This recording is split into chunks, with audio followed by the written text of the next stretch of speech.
Hello everyone, Kino Subremo here, and welcome to Kino Therapy. I'm hard at work on the next director's retrospective video I'm doing, hard at work on it. I just wanted to come out with another video to sort of ease you you eager, raging fans I have. But yeah, the point of this channel was to introduce people into more artistic cinema, get people more into cinema. Maybe people who wanted to get into it but didn't know where to start. So yeah, that's why I started doing this video, covering these filmmakers. Problem with all these directors I've been covering so far is they're all dead.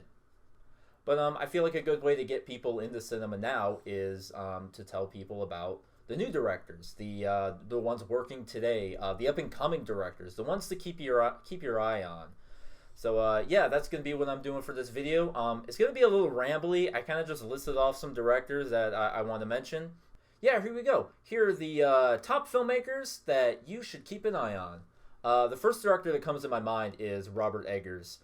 This guy has such a powerful voice in cinema right now. He's done the horror film The Witch. He's done the recent The Northman, and of course the total brain trip that was The Lighthouse.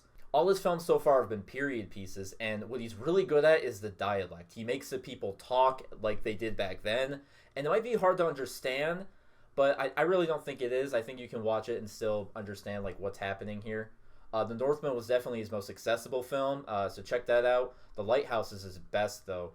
He is so impeccable at cinematography and atmosphere. His films are just so pleasing to watch, so cinematic. The next up-and-coming director I have to mention is Bai Gan, one of the most promising directors working right now. He's only made 3 feature films so far, only 2 of which I've seen. I was lucky enough to see Kali Blues around the time it came out and loved it. It was an underrated gem when I saw it. He then found much more success with Long Day's Journey into Night. Just a remarkable film. He deals so much with dreams and memories and metaphysical realism, and he caps it off with this nearly hour-long one take. It's everything I want in cinema. I am looking forward to whatever Bai Gan does next, and you gotta check him out. One of the youngest voices I'm mentioning on here, but one of the most assuring. One of my favorite directors working today is Yorgos Lanthimos. Hailing from Greece, making a lot of his films in the English language. His films are bizarre and dark and very uncomfortable at times. You might not get into Yorgos Lanthimos very easily. His films are very dissonant. However, they're also kind of comedies at the same time. They do manage to sort of showcase these dark parts of humanity while also making it very enjoyable. He often balances a disturbing and comedic tone. They're not really funny, but they're just you kind of laugh at yourself in like an uncomfortable way. His films are also just like the framing, the visuals of them are just so strange that it's kind of inviting but also off-putting at the same time. Another director I'm looking forward to seeing more of is Trey Edward Schultz. Starting with a very dark drama, going from horror, then to his last film, Waves, which was one of my favorite films of 2019. Again, his cinematography is just incredible. He makes good use of aspect ratio. He likes to change that and sort of change the dynamic as you're watching his films. Very talented filmmaker so far. He's able to showcase the effects of drugs, family, isolation. Waves is so far his most optimistic film, and really showing just how the negative can bring out the positives. Sean Baker is a rising rebel voice. He seems like a very nice guy, but his films are very trashy. They really explore this kind of gritty side of humanity. His film Tangerine was shot all on an iPhone, which got him a lot of attention. It's basically about like it follows these transsexual prostitutes in this very rundown Tinseltown sort of area. His films are funny, but they really don't hide the social upheaval that these characters live in their day-to-day lives. Ari Aster is another rising voice. I'm not sure how I feel about Ari Aster. He's only made 2 films, and so far I like him. Hereditary is one of the most critically acclaimed horror movies for a while, and I really like that one. Midsommar was a very unique film. I wasn't completely into that, but it's a very good film. It really sets apart these horror tropes, and the story that goes on in the center of that is very interesting. So yeah, a lot of people are excited to see what he does. So keep an eye on Ari Aster. I'll throw out Alex Garland real quick. He did like science fiction, philosophical stuff, which I'm really into. His latest film, Men, was a very trippy body horror movie. People were very divided on that. I can just recommend see it for yourself. Damien Chazelle is another great up-and-coming director. His film Whiplash was one of the best movies of the decade. La La Land and First Man were really great dramas. La La Land really bringing back the whole musical. That's just a delightful film for people to watch. Steve McQueen is a British black director. I feel like his films have decreased slightly. Not that much. Not that much. It's just his first two efforts were incredible. Hunger and Shame. Highly recommend those films. Very searing dramas about protesters in a prison.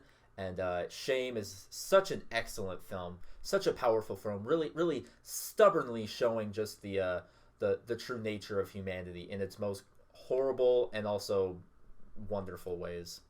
Taika Waititi has gotten some criticism over time. I feel like people don't like him as much. I'm still holding out for Taika. I love Boy, Hunt for the Wilder People. Those are some of my favorites. Yeah, I know he's doing Thor movies now, and Jojo Rabbit wasn't quite as great as some of his other ones. However, he is one of the best at visuals as far as comedy goes. Comedy directors do not give a crap about cinematography anymore. Taika Waititi really does, though. His films are very funny, but his characters are so well written. The arcs they go through, you feel really close to what these characters go through. You feel really intimate with them while also laughing at them. The Safdie brothers, their last two films, they've made more than two films. Their last two are the only ones I've seen.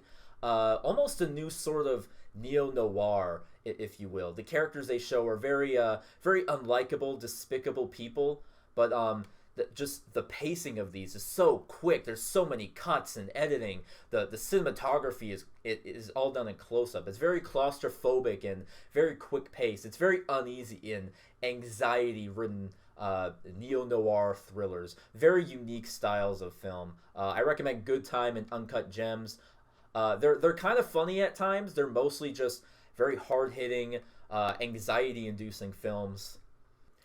This is a very divisive director, Darren Aronofsky. He's a director who I am a fan of. He's made some pretty good movies.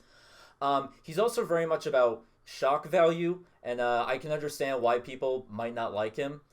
If you want to get into him, I recommend something like The Fountain or The Wrestler. Those are a little more easier to digest. But films like Black Swan, Requiem for a Dream, I think those are such great films that I think you should at least give a watch. His newest film, The Whale, about Brendan Fraser being fat, is coming out. I can see why people don't all like him. Going abroad now, not just the best directors working today in America, but all over the world. One of my favorite directors of all time is Hirokazu Kurita. Kurita has been working since about the 90s, but he's been making some really great films all throughout his career. He just released Shoplifters, which is one of his best films in my opinion. He's very much like Yasujiro Ozu. His films really examine the simplicity of life. He is so good at just portraying mundane life and, just showing the true spirit of characters and reality. He still has things to say. There is often drama going on, but we spend these small, quiet moments with characters, and that really connects us to them more. That's why I love his films. I love simplicity, and Hirokazu Kurita is such a master at that. One of the other great directors of Japanese realism, so to say, is Ryusuke Hamaguchi. He just made Drive My Car, this 3-hour epic just exploring the human soul. Again, much like Kurita, his films are so good at simplicity. You really feel a connection to these characters. They feel so real, so lived in. Almost forgot about the wonderful Naomi Kawase. Her films elegantly celebrate the gentleness of the human spirit in both nature and modernity. Maybe you're a big anime fan. Anime nowadays, the movies are a little weird. Satoshi Kon is dead. Studio Ghibli is practically dead. But some of the best anime directors working now would be Makoto Shinkai. His visuals in his films are so good. He's really good at lighting and colors. He's made a whole range of films. Some of them are very realistic. Some of them are very fantastical. But either way, I think they're all good, or most of them anyway. Mamoru Hosoda has been working for a while too. He has a few films. Some of them are a little hit and miss. I'm not big on Summer Wars, despite that being one of his most famous films. But the ones he's made since then, I feel are pretty good. So if you like anime, there's tons of anime out now. Anime is it's rising in popularity. There's tons of fans all over the world. So yeah, I wouldn't call myself an anime fan. Some of it is well, for lack of a better word, cringe. But yeah, there's some great stuff out there. So yeah, go ahead and look it up. Going to Iran, I don't want to get too much into this issue, but there's a lot of crap going down in Iran right now. Great directors like Jafar Panahi are currently imprisoned. Check out Jafar Panahi's films. I don't know if he's going to make any more films in the future. Try to support him if you can. Probably the most successful Iranian filmmaker is Asghar Farhadi.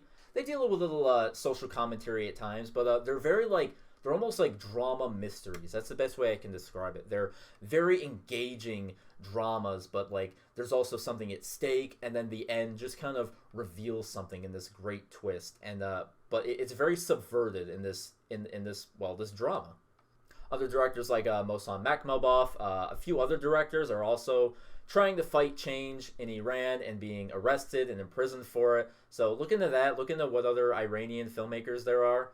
Heading over to Sweden, the home of Ingmar Bergman, we have Ruben Östlund. I just got into this filmmaker. His films are very, very interesting, so to say. They're comedic, yet they're serious. They're disturbing at times. Very strange, but very funny. Almost like Yorgos Lanthimos, although not quite as extreme.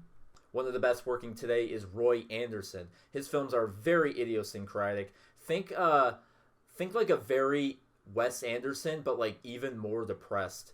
Almost like plays. The camera never moves. It just shows the scene play out, and the scenes are very sad and depressing, but like they're also just kind of bizarre and funny. He's a very, very unique filmmaker. I recommend his films. Hilarious, sad, but you know, you'll feel like you experienced something. Danish filmmaker Joachim Trier just did The Worst Person in the World, which I think is one of the best films of this decade so far, an instant classic. Nuray Bilge Ceylan, I hope I'm saying that right, is one of the best art house directors right now, dealing with very slow cinema. His films might be difficult for any newcomers to get into. His films are very slow, but they're very methodical, very meditative. It's hard to pin down what exactly one film of his is covering, because we journey with these characters. We learn so much about them. They unravel so many existential things that they're going through. So each one of his films is kind of a character study, but it's also about a lot of things going on. Andrzej Zwiaginstev is very much in the same vein as Ceylan. Very art house film director. Very slow films. His films are a little more socially conscious rather than philosophically conscious. That doesn't mean his films are without any kind of human spirit. They're very great films. I might actually like him a little more than Ceylan. But if you really have the patience to sit through these films, they're so powerful. They really make you feel like you're learning about people from another nation. And that's one of the great things about cinema. These are the highest form of cinema you can really get to. It might take you a while. It might take some patience to really get into this kind of stuff. But if you really have the indulgence for it, I think you'll be highly rewarded. Unfortunately, Italy is not as prominent as it used to be. We have directors like Paolo Sorrentino, who's made some really good stuff. Kind of in the same vein as a lot of his cinematic ancestors. Films such as Il Divo, Youth, The Grand Beauty. They kind of have this sort of comedic side to it, but they're also very dramatic at the same time.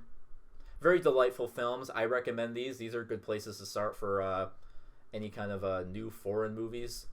The director of Cinema Paradiso, Giuseppe Tornatore, he's still making some great stuff. Not quite as good as Cinema Paradiso, but you know, it's all good. He's out there. He's still making some good stuff about his country, about people. So yeah, I recommend him.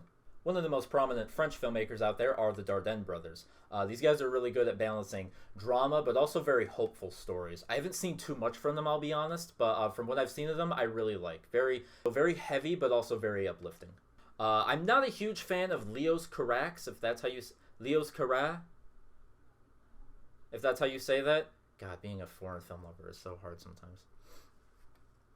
But he's definitely a unique voice. Films such as Holy Motors are just very odd, very bizarre. But it's also kind of fun. Yeah, Annette is also a strange film. Very strange, but kind of fun. Very visually interesting. So I recommend checking them out. One of the most famous French filmmakers working today is female director Claire Denis. Her films are very heavy, hard-hitting, very brutal thriller dramas that, whether they examine social realism or whether they explore just the real disheartening nature of people, such as Beau Travail or High Life, a science fiction film. Her style is very disjointed a little bit. She likes to tell stories out of order, which can be a little hard to get into, but she's a very relentless filmmaker, and she deserves a watch. Another female French filmmaker is Céline Sciamma.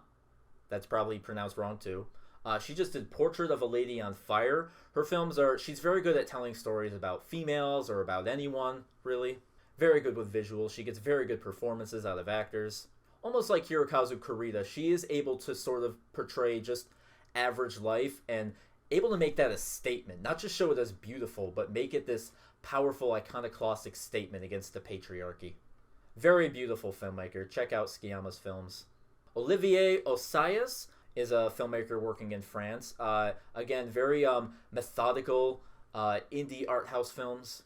Films such as The Clouds of Sils Marie or Personal Shopper really unravel the existential dread that humans really feel.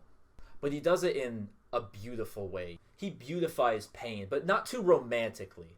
The Clouds of Sils Marie is more of an examination on art and, the entertainment industry as of now. But like all great directors, you're not going to find another one like him. So yeah, check out Olivier Assayas.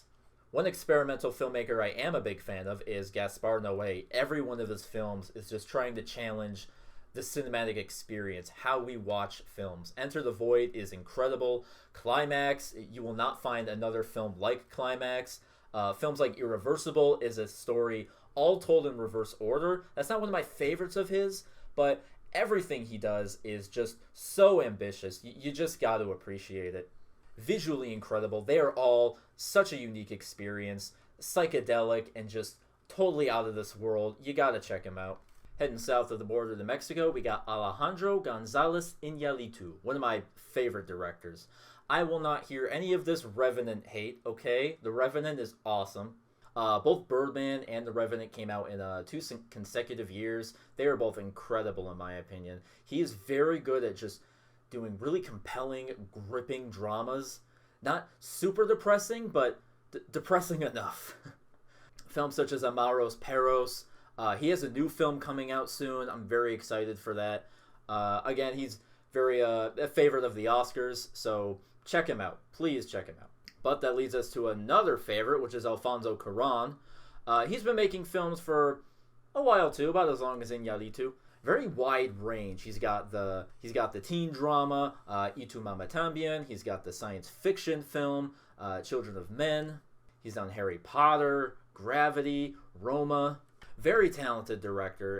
Definitely watch his stuff.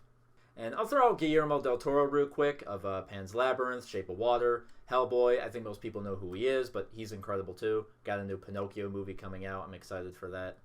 This is another director I don't feel like I have to mention, but Jordan Peele. I think everyone knows who Jordan Peele is. That Get Out was hugely successful. Films like Us and Nope I enjoyed a lot. Nope is in theaters right now. It's been out for a while, but I think it's still in theaters. What I'll say is, if you want to make like a good horror movie and you want to know how to deliver information to an audience, watch Nope. Nope does that exceptionally well. It drops so many hints, so many clues. Not just that, just it tells us so much about like the characters and what's going to happen, all so cunningly and slyly, and you really can't, and you really don't even notice it when it happens. The film doesn't spoon feed you information. You just process it incognito, so to say, and then you realize it when it happens. The payoff happens. If you want someone a little more easier to get into, foreign directors like to showcase the brutalities of their nation, which is good. But if you want something a little more easier to get into, I recommend Noah Baumbach. One thing about Noah Baumbach is he is an incredible writer. He is so good at characters and writing arcs for them, whether it's comedic or it's more on the serious side. Films such as Marriage Story, The Squid and the Whale. Frances Ha was great. Oh, man. Very relatable films. Very, very funny, very, very enjoyable. Speaking of Baumbach and Frances Ha, his girlfriend, Greta Gerwig, is making quite a name for herself. Films such as Lady Bird, Little Women were really good. She's doing a really good job at sort of capturing this coming of age youth voice in young women. That a voice that isn't really common in Hollywood or even the indie scene. So it's very good she's doing that. She's got the new Barbie movie coming out. I don't know if I'll see that or not, but well, she's getting to work. That's good. Heading over to documentary, Theo Anthony has only made 2 feature films, a few short films, but 2 feature films, and he is already getting so much praise and attention. What he does is he'll pick a subject. He'll pick like a very specific subject, but then he'll document all these other things. For instance, his film Rat Film. He'll document like the rat problem in Baltimore, and then he'll talk about police brutality and housing, and then he'll talk about like lab training and stuff like that. And what he does is he says something profound in the way that a fiction director would. He creates a mosaic of documentaries. He documents all these different parts that are just barely related to each other, and then puts it all together and makes a statement. It is incredible. It's an incredible style of filmmaking he does here. Theo Anthony. So yeah, definitely follow him. Give his films a watch. Give him some more attention as he goes along. Lulu Wang has also made 2 films. I did not see her first film, unfortunately. Her recent film, The Farewell, was very good. Much like Hirokazu Kurita or someone like that, it's a very simple film. It basically deals with a family as they're struggling with loss, grief, reconnection, family. There's a lot going on in this very simple story, but it's a very beautiful film. So yeah, Lulu Wang and also Chloe Zhao, Chinese filmmaker, who recently won Best Picture with Nomadland. Then they let her direct Marvel's Eternals, unfortunately. A few duds in there, but whatever. Keep an eye on her. I did a whole video on South Korean films, so I don't think I have to talk about these guys for too long, but Park Chan-wook, Bong Joon-ho. Park is one of my favorite filmmakers. Both him and Bong are very high-energy films. The way they're able to balance tones, but be very direct and upfront. Super enjoyable, super intellectual films. Visually stunning. They're just incredible. South Korean cinema is just a blessing on us today. Please check them out. Ava DuVernay is one of the most potent voices so far, a female African-American filmmaker. Her films are brutal and blistering portrayals of racism in America here, with films such as When They See Us or 13.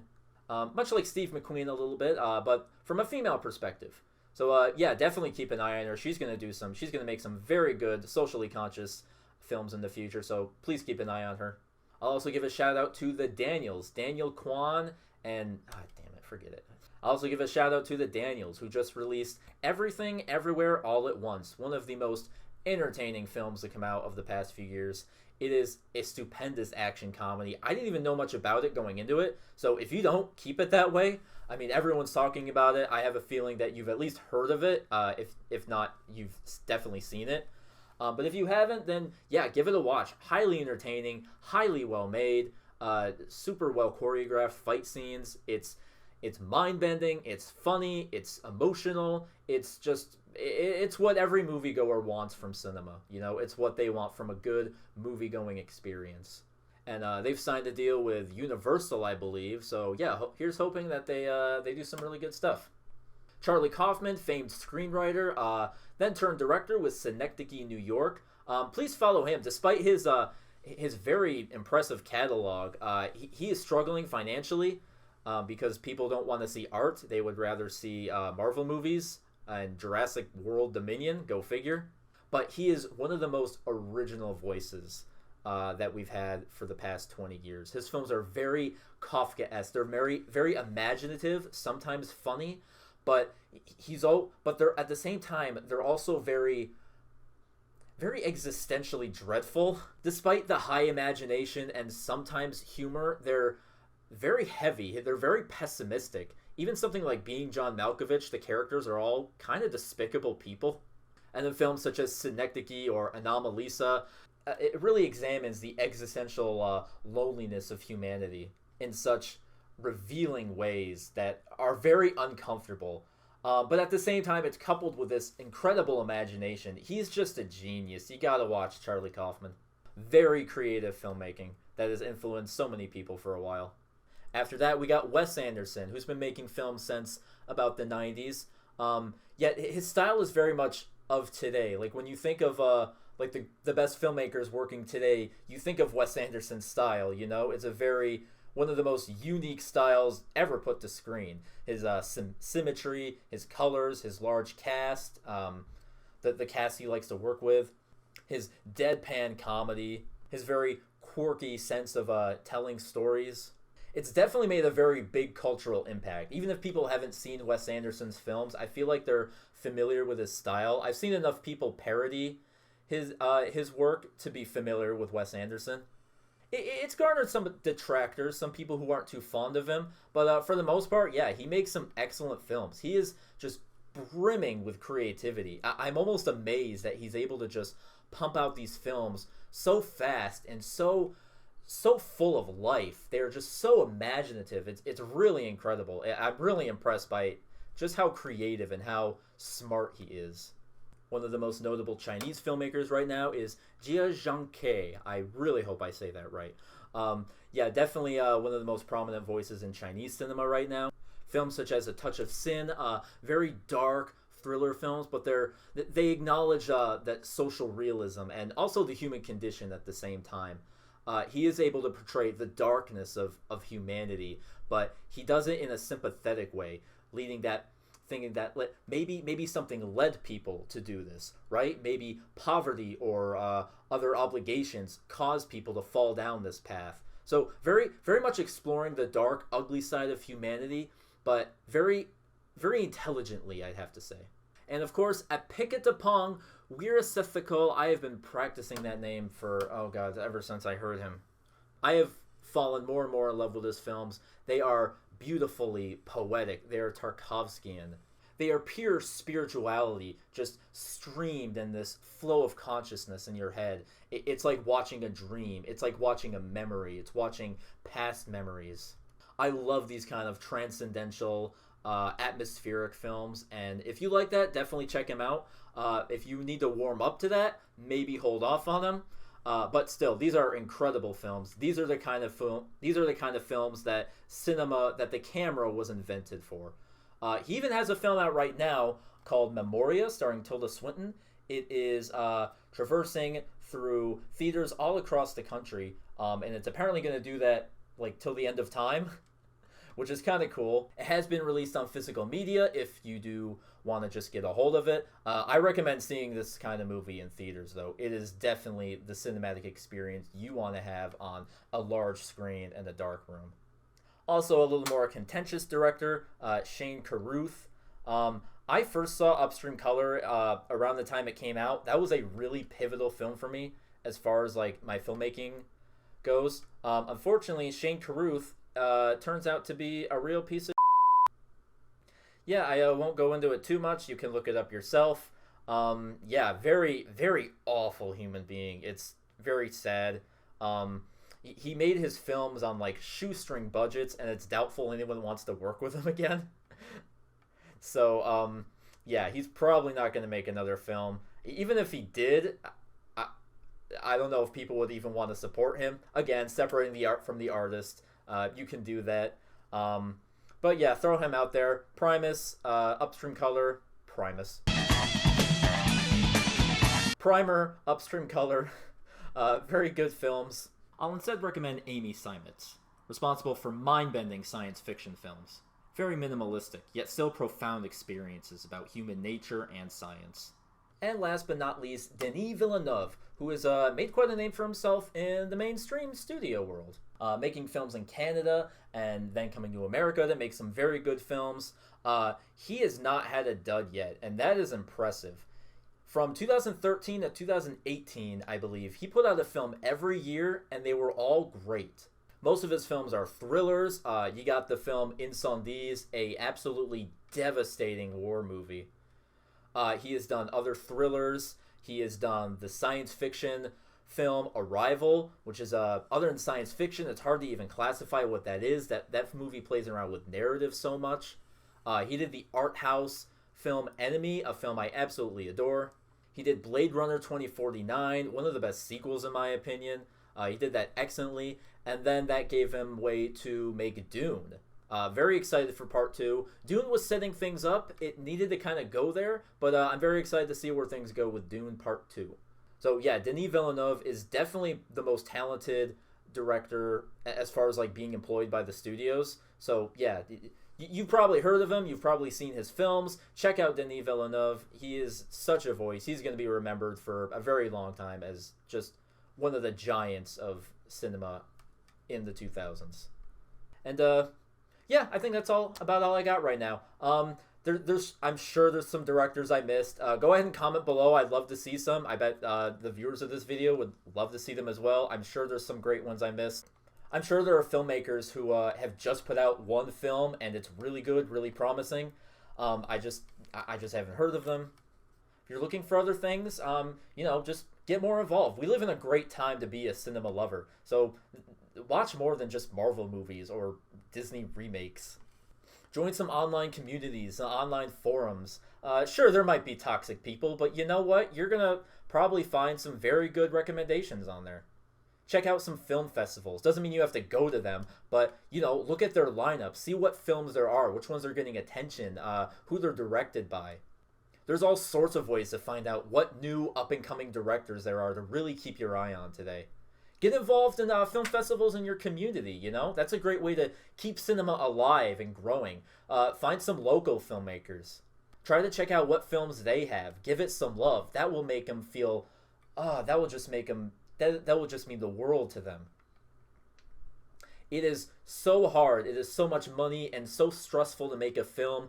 And the fact that so little people are going to see some, indie filmmaker who just lives in some rural town, the fact that so few people are going to watch that is just disheartening. So yeah, get out there, explore obscure kinds of films from all corners of the globe. Try not to feel overrun by it. Don't feel burnt out. Don't feel like I should feel so bad that this is a little too mainstream. It's not obscure. The Northman isn't obscure enough. It's a little too normie. Don't get caught up in that. Just watch films at your pace. Watch the films you want to see.